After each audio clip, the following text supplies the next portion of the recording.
నమస్కారం. ఘంటారావానికి స్వాగతం. ముందుగా ప్రధానాంశాలు. రాయలసీమ లిఫ్ట్ ఆగడానికి కారణం జగనేనన్న మంత్రులు. రాజకీయ లబ్ధి కోసమే విషం చిమ్ముతున్నారన్న సవిత.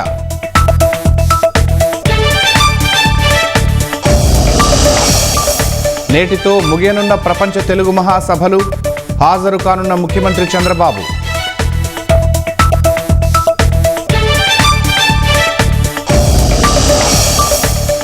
నేడు విజయవాడ జైలుకు జోగి సోదరుల తరలింపు. నకిలీ మద్యం కేసులో ఎక్సైజ్ అధికారుల చర్యలు.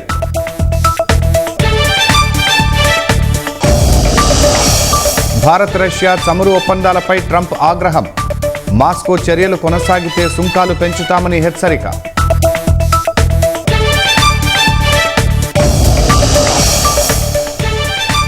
సూచించిన ప్రణాళికలు అమలు చేయకుంటే మూల్యం తప్పదు. వెనిజువెలా తాత్కాలిక అధ్యక్షురాలు రోడ్రిగ్స్కు ట్రంప్ హెచ్చరిక.